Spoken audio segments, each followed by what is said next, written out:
अब मैरिड है अनमैरिड है?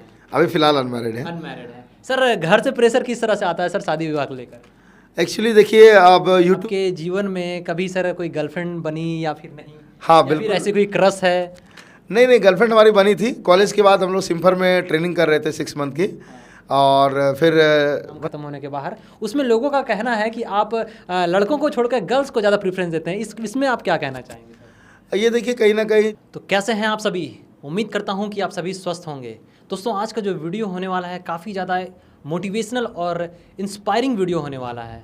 मेरे साथ एक खास मेहमान है जो मेरे रोल मॉडल, मेरे आदर्श, मेरे इंस्पिरेशन, जिनसे इंस्पायर होकर हमने भी अपना यूट्यूब चैनल और यूट्यूब की जर्नी जो है कि स्टार्ट की है।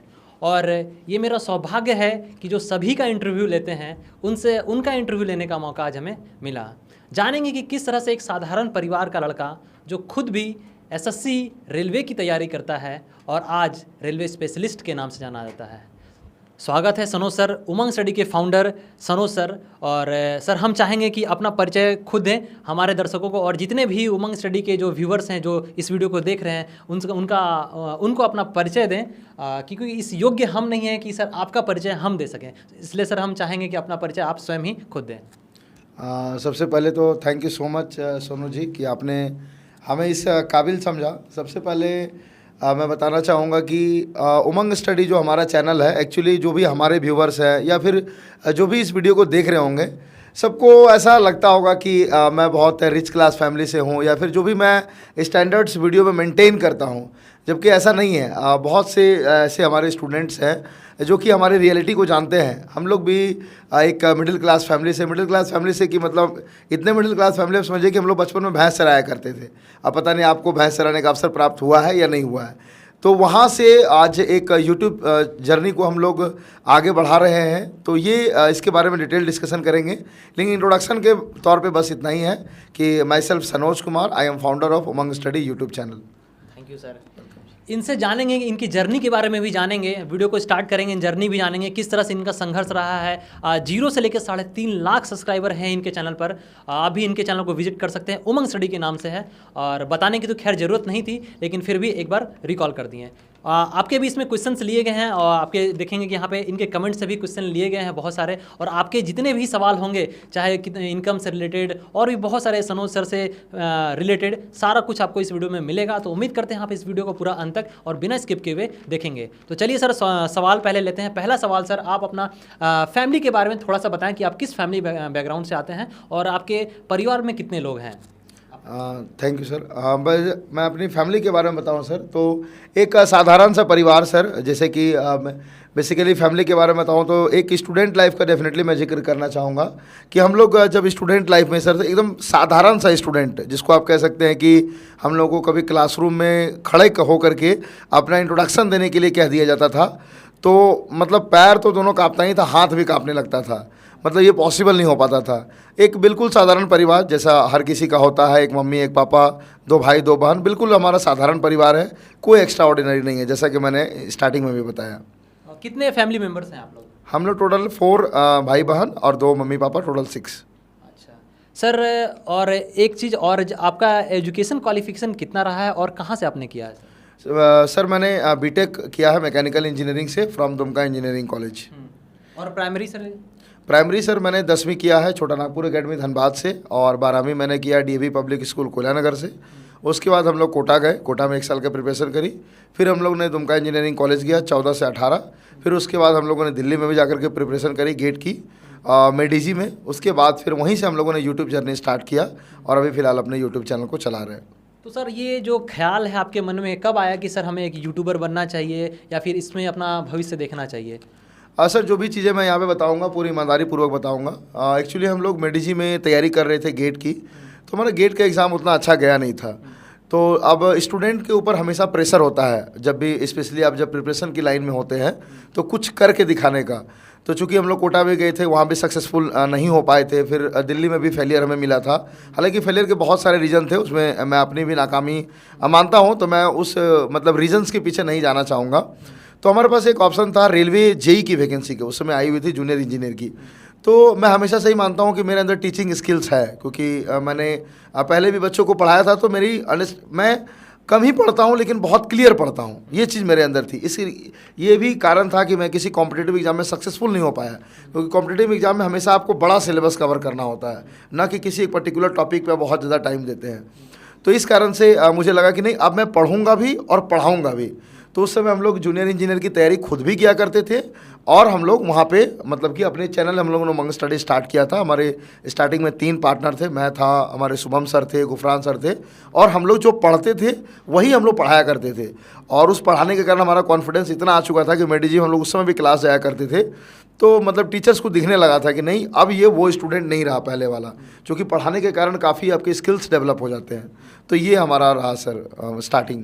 सो जैसा कि आपने बताया कि सर जब आप 10th 12th में थे तो आप स्टेज पे खड़ा होकर बोल भी नहीं पाते थे, तो सर ये जो कॉन्फिडेंस आया आपका बोलने का, ये कब आपको लगा कि हम अब जो है कि पब्लिक के सामने बोल सकते हैं, ये कब आया? ये बहुत सही सवाल है। मेरा लाइफ का जो टर्निंग पॉइंट है उसमें मेरे कॉलेज का बहुत बड़ा योगदान है। एक्चुअली हम लोगों ने जिस कॉलेज में एडमिशन लिया था, एक्चुअली मेरा 2 जगह सिलेक्शन हुआ था। BHU में मैथ्स ऑनर्स के लिए मैंने वहाँ भी गया, मैंने वहाँ भी क्लासेस करी, और मैंने वहाँ पे क्लासेस अटेंड भी करी। तो मुझे वहाँ एहसास हुआ कि जैसे कहते हैं, आप लोगों ने कहावत सुनी होगी, अनरा में काना राजा, यानी कि जहाँ पे कोई नहीं होता है ना, तो वहाँ जब आप होशियार होते हैं ना, आप ही सरदार होते हैं। तो मुझे लगा BHU में मैं खो जाऊंगा, मेरा कोई अस्तित्व नहीं होगा। जबकि मैं दुमका इंजीनियरिंग कॉलेज में गया था, तो चूँकि मैं कोटा से भी पास आउट था, DAV पब्लिक स्कूल कोलानगर में पढ़ाई भी किया, तो हम लोगों ने 12th में अच्छा खासा पढ़ाई करी थी। तो वहाँ पे मुझे अपना मतलब कि अस्तित्व नज़र आ रहा था कि नहीं, मैं एक अच्छा स्टूडेंट यहाँ पे बन सकता हूँ। और मेरा खुद की भी इच्छा थी मतलब इंजीनियरिंग करने का, इसलिए मैंने डिसाइड किया कि मैं यहीं से B.Tech करूँगा। तो हमारा कॉलेज एकदम न्यू कॉलेज था, फ्रेश कॉलेज था, हम लोग फर्स्ट बैच थे अपने इंजीनियरिंग कॉलेज का। इस कारण से क्या थे, आपको पता होगा, किसी भी नए कॉलेज में, हमारा कॉलेज PPP मोड में था, पब्लिक प्राइवेट पार्टनरशिप में, मतलब कि गवर्नमेंट के द्वारा स्टैब्लिश किया गया था, लेकिन चलाती थी प्राइवेट कंपनी टेक्नो इंडिया। तो न्यू कॉलेज में आपको पता है फैसिलिटीज़ कम होती है, और जब आपके अंदर कुछ चीज़ें होती हैं ना, तो उसको एक मौका चाहिए होता है, इग्निशन चाहिए होता है। तो वहाँ पे जो भी हम लोगों ने कमियां देखी, उसको खुल करके जो भी मतलब अथॉरिटीज़ थी, चाहे वो कॉलेज अथॉरिटी हो, चाहे वो यूनिवर्सिटी अथॉरिटी हो, चाहे वो डिस्ट्रिक्ट एडमिनिस्ट्रेशन हो, हम लोगों ने खुल करके अपनी बातों को रखा। और उस बात को रखने के द्रव्यमान में मेरे जो भी दोस्त लोग थे कॉलेज के, सबको ऐसा लगने लगा कि नहीं, मैं अपनी बातों को या फिर सारे स्टूडेंट्स की बातों को बहुत अच्छे पूर्वक रख रहा हूँ। मुझे आज भी याद है कि पहले बार हम लोगों को हॉस्टल से नीचे बुलाया गया था, और मुझे हॉस्टल का कुछ होता है स्टूडेंट लीडर या फिर जो भी ऐसा कुछ पोस्ट होता है, उसके काबिल मुझे समझा गया। मैंने हंसी खुशी उस पोस्ट को एक्सेप्ट भी किया। वहाँ से मेरे अंदर ड्रास्टिक चेंज आया, मुझे पता भी नहीं चला कि ये बदलाव कैसे आया। तो कहीं ना कहीं वो कॉलेज में जो कमियां थी, जिस कारण से हम लोग उसको आंदोलन ही कहना ज़्यादा सही होगा, हम लोगों ने वहाँ पे मुखर होकर के हर 15 दिन, हर महीने में एक आंदोलन कर दिया करते थे। तो उस आंदोलन के कारण मेरे अंदर ये कॉन्फिडेंस आया कि मैं अभी आप मुझे प्राइम मिनिस्टर का भी इंटरव्यू करने कह देंगे तो विदिन 5 मिनट्स मैं रेडी होकर के प्राइम मिनिस्टर का इंटरव्यू कर सकता हूँ बिना किसी स्क्रिप्ट के। मतलब सर कि जो किसी भी स्टूडेंट के लाइफ में एक टर्निंग पॉइंट जरूर आता है, Exactly. चाहे वो हाँ, मेरा जो टर्निंग पॉइंट है वो मेरा कॉलेज है, और कॉलेज मतलब न्यू कॉलेज। शायद मैं BHU में होता तो आज मैं मतलब कुछ और सनोज कुमार होता। मैं नहीं बोलता हूँ कि यहाँ से अच्छा होता या बुरा होता, लेकिन आज जो मैं हूँ इसमें मेरे कॉलेज का बहुत बड़ा रोल है। अच्छा, और सर बहुत सारे जैसे जितने भी आपको चाहने वाले होंगे, जितने भी आपको जानते होंगे, वो एक बात को लेकर जरूर परेशान होंगे कि सर यूट्यूब जो जर्नी जो स्टार्ट किए थे, उनसे इनकम कितना आता है? जी बिल्कुल, ये काफ़ी लोगों का सवाल रहता है, और ये सब कोई जानना चाहते हैं, क्योंकि कहीं ना कहीं जो भी आप किसी भी फील्ड में जाते हैं, आप कॉम्पिटिटिव एग्जाम्स की तैयारी करते हैं, मान लेते हैं रेलवे, बैंकिंग, SSC, तो वहाँ पे भी आपका जो एक मेन अट्रैक्शन होता है वो वहाँ की सैलरी होती है। तो यहाँ पे हमारे यूट्यूब इनकम को आप ऐसे यूट्यूब सैलरी देख सकते हैं। और जैसा कि आप देख पा रहे होंगे, अभी प्रेजेंट टाइम की बात करते हैं तो काफ़ी सारे यूट्यूबर्स हैं।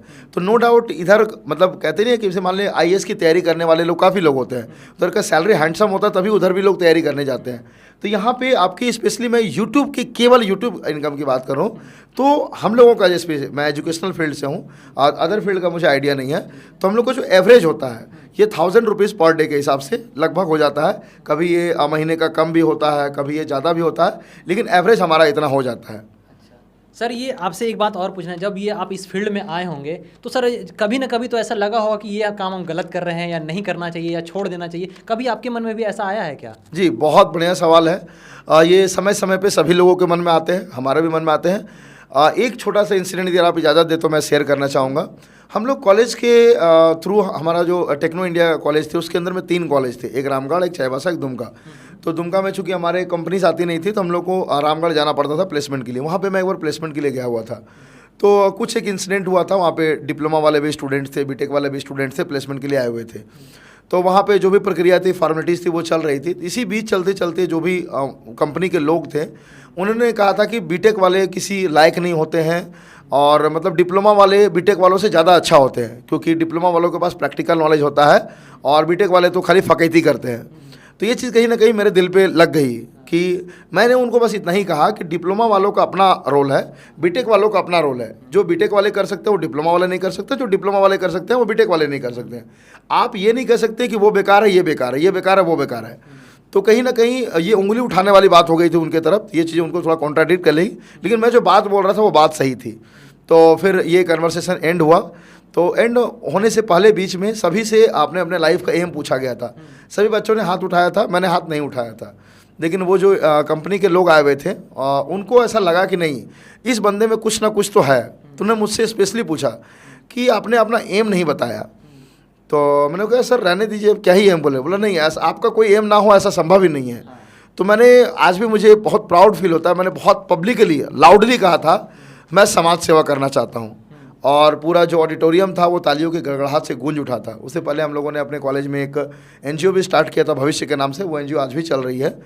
तो ये जो जर्नी है, जो यूट्यूब की जर्नी है, इधर अभी मैं जितना भी अर्निंग कर पा रहा हूँ, इसका इधर 100 टाइम्स भी मल्टीप्लाई आप कर दें, मतलब ये 1 करोड़ रुपया मैं महीने का भी यूट्यूब से अर्निंग कर लूँगा ना, तो शायद मैं यूट्यूब को कंटिन्यू नहीं कर पाऊँगा यदि अगर मैं इसमें पब्लिक सर्विस ना कर पाऊँगा।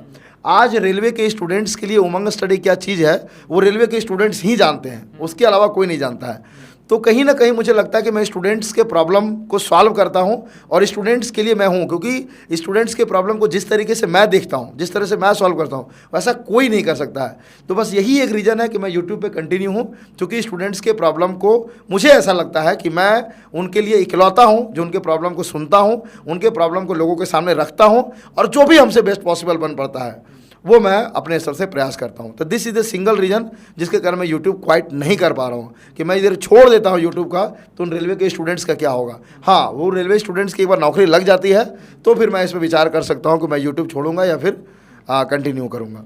समाज सेवा की बात करें दोस्तों, आपको एक बात बता दें कि सर बहुत सारी ऐसी संस्था है, जैसे मैं हूं धनबाद, ऐसी कई संस्थाएं हैं, अनेकों संस्था है जिससे सर जुड़े हुए हैं। और अगर आप भी अगर सर से मिलने का अगर मौका मिला होगा आपको, तो आपको भी जरूर कुछ ना कुछ इनसे जरूर हेल्प रहा होगा। सर एक बात और पूछना चाहेंगे सर आपसे कि एक जो आपका जो पहला जो वीडियो था, आपको ऐसा कब कॉन्फिडेंस आया कि अब मेरा जो वीडियो है जो वायरल है, जो पहला वीडियो वायरल कब हुआ था आपका? हाँ, ये भी अच्छा क्वेश्चन आपने पूछा है। एक्चुअली बहुत हिम्मत लगी थी। एक्चुअली हम लोग मतलब कि जब वीडियोस बना रहे होते हैं तो जो भी आपके कॉम्पिटिटर्स होते हैं, आप उनके वीडियोस को देखते हैं, तो कहीं ना कहीं आपको एहसास होता है कि आपका कॉम्पिटिटर जो स्टूडेंट्स को चीज़ें प्रोवाइड करवा रहा है, कहाँ वो लैग कर रहा है, तो किन चीज़ों को आप फुलफिल कर सकते हैं। तो हम लोग मैंने आपको बताया कि हम लोग उसी चीज़ को फॉलो अप करते थे जिस चीज़ की खुद भी तैयारियां करते थे।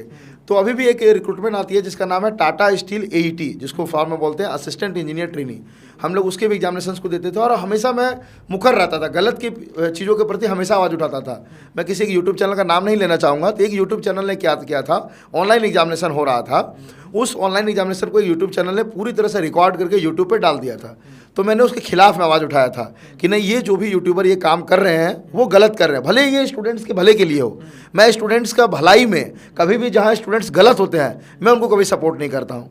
तो उसका मैंने वीडियो बनाया था और वहाँ से हमें अच्छा रिस्पांस भी मिला था। तो फिर हम लोगों ने देखा कि हम लोग हमेशा एक्सक्लूसिव कंटेंट पे बिलीव करते हैं सोनू जी, तो इसलिए हम लोगों ने उन स्टूडेंट्स का जो है वो मतलब कि इंटरव्यू होना था दिल्ली में, तो हम लोग ने सीधा उस मतलब कि होटल का लोकेशन पता किया कहाँ पे इंटरव्यू होना है, और पहली बार हम लोग मतलब मोबाइल और माइक लेकर के वहाँ पहुँच गए थे। वहाँ हमें इतना भी हिम्मत नहीं हो पा रहा था कि जो स्टूडेंट वहाँ पे इंटरव्यू दे करके बाहर निकले हैं हम लोग उनका रिव्यू ले सके, लेकिन फिर भी बड़े हिम्मत करके हम लोगों ने एक इंटरव्यू वहाँ पे किया, और उसके बाद उस वीडियो में बहुत अच्छा रिस्पांस मिला। वहाँ से हमें थोड़ा हिम्मत आया कि नहीं, यदि एक्सक्लूसिव कंटेंट दिया जाए तो इट डजंट मैटर कि आपके कितने सब्सक्राइबर हैं, और उसको लोग देखना पसंद करते हैं, एक्सक्लूसिव कंटेंट को। सर जो यूट्यूबर का लाइफ होता है सर, उसमें सबसे अहम जो और सबसे खुशी का पल होता है वो फर्स्ट पेमेंट होता है सर। तो आपका सर चैनल स्टार्ट करने के कितने दिनों बाद फर्स्ट पेमेंट आया था सर? काफ़ी जल्दी आ गया था सोनू जी हम लोगों को, क्योंकि हम लोगों ने फरवरी 2019 में चैनल स्टार्ट किया था, और मार्च के आसपास हम लोगों ने ये टाटा वगैरह का कवरेज किया था। मई में हमारा एग्जामिनेशन था जेई का, हम लोगों ने दिया। फिर दिल्ली में हम लोग को रहना अफोर्ड नहीं कर पा रहे थे क्योंकि हमारे पास मनी उतनी ज़्यादा नहीं थी। फिर हम लोग धनबाद शिफ्ट कर गए थे, और धनबाद शिफ्ट करने हम लोग दिल्ली से ही ग्रुप डी के स्टूडेंट्स की हमारे पास लगातार क्वेरीज आ रही थी कि सर DRM ऑफिस दिल्ली में हमारी ज्वाइनिंग चल रही है, चूँकि आपने AET वालों का कवरेज किया है तो काइंडली उस तरह का कवरेज हमें भी एक प्रोवाइड करवा दो। उससे पहले उस तरह का कवरेज कोई किया नहीं करते थे, तो हम लोग DRM ऑफिस दिल्ली से भी कवरेज किया था। फिर हम लोग धनबाद में आए, धनबाद में भी ग्रुप डी के स्टूडेंट्स की ज्वाइनिंग चल रही थी, तो जुलाई के आसपास हमारा लगभग फर्स्ट पेमेंट आ गया था। सर एक एम होता है ना, किसी भी जो भी कोई एक नया काम करने जाता है, जैसे आपने यूट्यूब चैनल खोला तो एक किसी से इंस्पायर होके करते हैं। जैसे कि हमने भी सर आपको देखकर आपसे इंस्पायर होकर सर अपना चैनल खोला था, तो सर आपका इंस्पिरेशन कौन है सर? देखिए, मेरे इंस्पिरेशन की बात करें स्पेशली यूट्यूब के फील्ड में, तो वैसा मैंने किसी को देख करके अपना यूट्यूब चैनल स्टार्ट नहीं किया था, क्योंकि हम लोग पहले बहुत सारे यूट्यूब चैनल्स को स्टार्ट करते थे। तो मेरा इंस्पिरेशन कहेंगे तो आप स्टूडेंट्स हैं, स्टूडेंट्स के प्रॉब्लम मेरा इंस्पिरेशन है, स्टूडेंट्स भी नहीं, स्टूडेंट्स का प्रॉब्लम। क्योंकि जब कभी भी मैं स्टूडेंट्स को प्रॉब्लम में देखता हूँ ना, तो मैं अपने आप को वहाँ रोक नहीं पाता हूँ। मेरे से जो भी बेस्ट पॉसिबल बन पड़ता है मैं देने का प्रयास करता हूँ। तो मैं यूट्यूब के माध्यम से स्टूडेंट्स के प्रॉब्लम को सॉल्व करने का प्रयास करता हूँ। तो students problem is the my real जो भी इंस्पिरेशन कह लीजिए या जो भी कह लीजिए। सर यूट्यूब से रिलेटेड सर आपके लिए सर एक बेस्ट मोमेंट सर कौन सा रहा सर, जिसको आप सोच के गर्व महसूस करते हैं कि हाँ ये हम किए यूट्यूब के माध्यम से? एक्चुअली 1 लाख सब्सक्राइबर भी बेस्ट था, लेकिन जब सिल्वर प्ले बटन जब पहली बार पोस्ट ऑफिस से घर लाने का जो मोमेंट था वो बहुत इंटरेस्टिंग था। खोलने के बाद उतना वो नहीं था, लेकिन जब ब्लैक कलर का वो हाथ में मिला था, जब कुरियर वाले से रिसीव किए थे, उसमें बहुत खुशी हुई थी। और वो मेरे लगता है कि अभी तक का बेस्ट मोमेंट है। और सर इसी में एक और क्वेश्चन सर, आपका सबसे बैड मोमेंट, जो खराब मोमेंट जो इसको कह सकते हैं, वो कौन सा रहा आपके लिए? खराब मोमेंट हमारे लिए एक यूट्यूबर के लाइफ में डेली आता है, और इसको मैं मतलब कि क्लियरली बताना भी चाहूँगा। अक्सर कई सारे स्टूडेंट्स का आपके पास भी कमेंट्स आते होंगे कि सनोज सर टेक्स्ट बुक का एडवर्टीजमेंट बहुत करते हैं या फिर प्रचार बहुत ज़्यादा करते हैं। तो यहाँ पे एक चीज़ मैं क्लैरिफाई कर देना चाहता हूँ, एक यूट्यूबर का इनकम केवल यूट्यूब इनकम नहीं होता है, बल्कि यूट्यूब का जो इनकम होता है वो 1/5 होता है जो उसका टोटल इनकम होता है, यानी 20% ही यूट्यूब का रेवेन्यू होता है, बाकी उसका 5 गुना रेवेन्यू होता है। तो आज मैं प्राउडली आपको कह सकता हूँ कि मैं महेंद्र सिंह धोनी, विराट कोहली, रोहित शर्मा, जितने भी आपके प्लेयर्स उठा के देख लीजिए जो कि फैंटेसी लीग को प्रमोट करते हैं, ऐसा नहीं है कि फैंटेसी लीग का प्रमोशन हमारे पास नहीं आता है या फिर हम लोग चाहें तो उनका प्रमोशन नहीं कर सकते हैं, लेकिन आज हम लोग प्राउडली कह सकते हैं कि हम लोग को स्टूडेंट्स को स्टूडेंट रेलेवेंट कंटेंट का ही प्रमोशन करते हैं। ऐसा नहीं है कि आप देखेंगे अभी के टाइम में फैंटेसी में एक चीज़ स्पष्ट रूप से वार्निंग दी जाती है कि यह जोखिमों के अधीन है, कृपया अपने रिस्क पर खेलें। तो ये एक कह सकते हैं कि अब स्टूडेंट्स इसे समझ नहीं पाते हैं या फिर हम लोग समझा नहीं पाते हैं, तो बैड मोमेंट्स हमारे लिए डेली आते हैं, लेकिन एक यूट्यूबर की भी मजबूरी होती है। बस एक चीज़ हमें प्राउड फील कराती है कि हम लोग हमेशा स्टूडेंट को स्टूडेंट रेलेवेंट कंटेंट का ही प्रमोशन करते हैं, तो उसके जो नेगेटिव कमेंट आता है वो हमारे लिए डेली बैड मोमेंट होता है। सर अब यूट्यूब को छोड़ेंगे सर, और यूट्यूब के अलावा सर और आपकी दिनचर्या क्या होती है, उसके अलावा और क्या आप काम करते हैं? यूट्यूब के दिनचर्या, जैसे कि मैं भी आपको भी धन्यवाद देना चाहूँगा कि आपने हमारे मैं हूँ धनबाद समूह को ज्वाइन किया है। तो मैं मल्टीपल सेक्टर्स में जुड़ा हुआ हूँ, मैं हूँ धनबाद में जुड़ा हुआ हूँ, फिर मैं एक लाइब्रेरी भी चलाता हूँ स्टूडेंट्स के लिए, फिर हमारी खुद की डेयरी फार्म भी है पापा की, फिर हमारे भैया अपना स्वीट्स का बिज़नेस चलाते हैं, मैं वहाँ भी ज्वाइन हूँ। तो मैं मल्टीपल सेक्टर्स में इन्वॉल्व हूँ। उसके बाद यूट्यूब के अलावा जो एक नॉर्मल लाइफस्टाइल होती है वही लाइफस्टाइल हमारा भी होता है। सर अब थोड़ा सा कुछ इंटरेस्टिंग सवाल लेते हैं।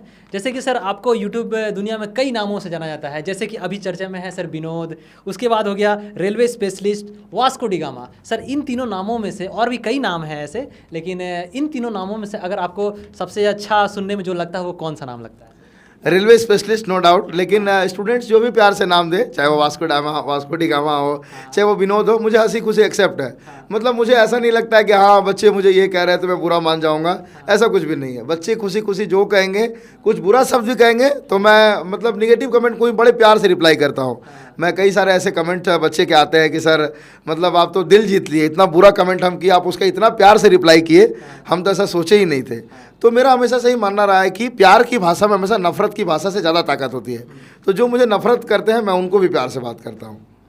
सर एक और क्वेश्चन होगा जो कि जितने भी उमंग स्टडी के सब्सक्राइबर होंगे उनको ज़्यादा जरूरत होगा। सर वो पूछना चाहते हैं कि सर अभी आप मैरिड हैं या अनमैरिड हैं? अभी फ़िलहाल अनमैरिड है। अनमैरिड है। सर घर से प्रेशर किस तरह से आता है सर शादी विवाह को लेकर?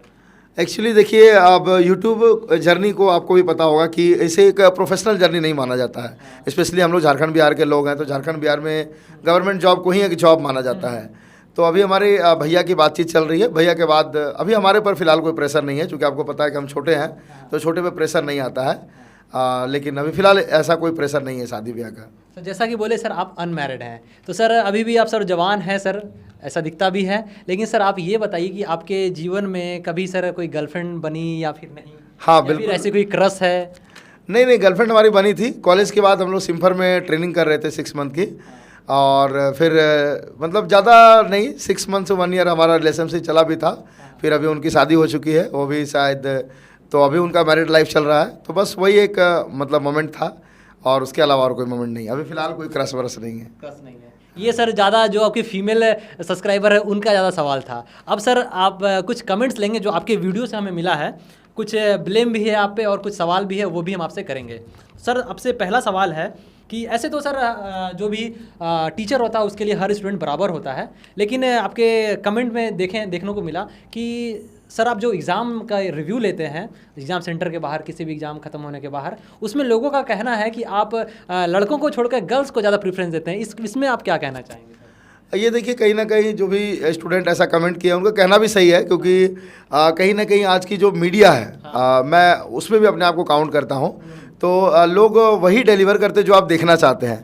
तो गर्ल्स के रिव्यू को लोग ज़्यादा पसंद करते हैं। तो एक यूट्यूबर को भी थोड़ा व्यूज़ चाहिए होता है, तो एक रीज़न हो सकता है, लेकिन हमारा हमेशा ऐसा नहीं होता है। चूँकि आपको पता है कि हमारी जो गर्ल्स की सोसाइटी है वहाँ पे एजुकेशन बहुत ज़्यादा नहीं है। तो जो गर्ल्स अच्छी रिव्यू दे सकती हैं, बिल्कुल हम लोग उनको प्रमोट करते हैं और चाहते भी हैं कि ताकि गर्ल्स को देख के लोग इंस्पायर्ड हों कि गर्ल्स भी एग्जामिनेशंस दे। क्योंकि अभी भी आप देखेंगे, अभी हम लोग चलेंगे सेंटर पे खुद भी, तो बॉयज़ के मुकाबले जो गर्ल्स की आबादी होती है वो बहुत ही कम होती है। तो हम लोग का मेन फोकस होता है कि जो भी अच्छा रिव्यू दे सके, चाहे वो बॉयज़ हो चाहे वो गर्ल्स हो। हाँ, थोड़ा सा प्रायोरिटी गर्ल्स पर आता है। एक तो मतलब इंस्पिरेशन कह लीजिए सोसाइटी के लिए, दूसरा अपना व्यूज़ के लीजिए, मतलब विन विन सिचुएशन, दोनों के लिए फ़ायदा। सर अब कुछ ना डिमांड भी आया है आपके सब्सक्राइबर का कि सर जो कहते हैं वो लोग, आपके कमेंट सेक्शन से ही ये सारा क्वेश्चन है कि उनका कहना है कि जब भी आप किसी भी एग्जाम का रिव्यू लेने जाइए, फर्स्ट डे जो फर्स्ट व्यू लीजिए वो किसी खूबसूरत लड़की से इंटरव्यू लीजिए, ताकि जो उनका एग्जाम का प्रेशर होता है वो थोड़ा कम हो सके। इसके बारे में क्या कहेंगे सर आप? चलिए, ऐसा डिमांड आया तो बिल्कुल इसको फुलफिल करने का कोशिश किया जाएगा, क्योंकि हम लोगों का हमेशा से ही मानना आवश्यकता है, आविष्कार की जर्नी है।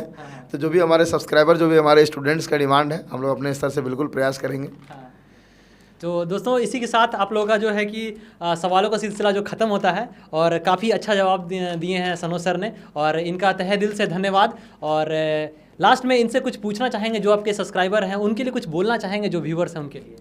बस व्यूवर्स को मैं यही कहना चाहूँगा कि जितने भी हमारे व्यूवर्स हैं, चाहे वो आप हमारे बारे में अच्छा सोचते हो या बुरा सोचते हो, मेरे लिए दोनों के दिल में रिस्पेक्ट है। क्योंकि आप हमसे जुड़े, भले ही बुरा सोच के ही जुड़े, लेकिन आप हमसे जुड़े हुए हैं, तो मेरे लिए पूरा आपके लिए रिस्पेक्ट है। और सोनू जी से मिलकर के हम लोग बहुत प्रभावित हुए। पहली बार इनसे हमको मिलने का मौका मिला, शायद हम लोग यहीं NTPC में। तो मतलब आज गौरवान्वित महसूस करता हूँ कि हम जैसे लोग, जो कि एक साधारण से स्टूडेंट थे, किन्हीं के लिए रोल मॉडल बन पाए। तो इन्होंने पहली बार मुझे बताया कि सनोज सर आप ही से मिलने के लिए आए हुए। तो मुझे लगा कोई स्टूडेंट होंगे, तो काफ़ी ज़्यादा मेहनत करते हैं। मैंने इनको देखा है, अभी ग्रुप डी का रिव्यू चल रहा है। मेरा तो ऑफिस ही वहीं पर है, लेकिन सोनू सर मुझे लगता है पुटकी 15 किलोमीटर से आते हैं। और इतना ही नहीं, जब आपका GD का रिव्यू चल रहा था, सर हमसे पहले पहुंच जाते थे। 4 बजे मॉर्निंग में सर पहुंच जाते थे, बल्कि हम कार से जाते थे, ठंडी का मौसम था, तो भी हम सर से देर हो जाते थे। तो सोनू सर का हार्ड वर्क देख करके बहुत अच्छा लगा। उम्मीद ही नहीं बल्कि पूर्ण विश्वास है कि सोनू सर बहुत ज़्यादा ग्रो करेंगे। और इनका जो कंटेंट होता है, और ये नहीं जानकारी नहीं देते हैं तो नहीं देते हैं, लेकिन गलत जानकारी नहीं देते हैं। और ऐसे लोग मुझे बहुत पसंद हैं, चाहे वो उनका सब्सक्राइबर 1 हो चाहे वो 10 करोड़, इट डजंट मैटर। तो सोनू सर से एक बार ज़रूर जुड़िए, और आशा करते हैं कि आपका अनुभव सोनू सर के साथ लाजवाब होगा। सर आपका संघर्ष काफ़ी लंबा रहा है सर। आपके लिए एक लाइन, और जितने भी सब्सक्राइबर हैं, जितने भी व्यूवर्स हैं, उनके लिए एक लाइन कहना चाहेंगे कि हो गया है आगाज़ अब रण का, कि हो गया है आगाज़ अब रण का, बस युग बदलने की तैयारी है, इतिहास वही दोहराएगा जिसका संघर्ष अभी जारी है। तो दोस्तों कैसा लगा है ये लाइन, इन पे सूट करता है कि नहीं, ज़रूर कमेंट सेक्शन में बताएं। और उम्मीद करते हैं कि आपको ये वीडियो काफ़ी अच्छा लगा होगा और इंस्पायर इससे ज़रूर हुए होंगे। और जितने भी आपके सवाल थे, जो भी सर सनोज सर के बारे में जानना चाहते थे, उन सभी सवालों का जवाब मिल गया होगा। अगर किसी तरह का कोई अभी सवाल जो पूछना चाहते हैं आप, तो आप हमें हैशटैग उमंग करके आप हमें मैसेज कर सकते हैं इंस्टाग्राम पे। इंस्टाग्राम का आपको हैंडल मिल जाएगा, वो इंस्टाग्राम का हैंडल आपको मिल जाएगा, सोनू SONU सोनू PAL 8765। इस पर आप हमें मैसेज करेंगे जो भी आपका सवाल रहेगा, तो कोशिश करेंगे सेकंड पार्ट का जब आप वीडियो आएगा तो उसमें आपके सारे सवालों का जवाब लेने का कोशिश करेंगे। मिलते हैं अब हम लोग अगले इन्फॉर्मेटिव वीडियो में, तब तक के लिए धन्यवाद।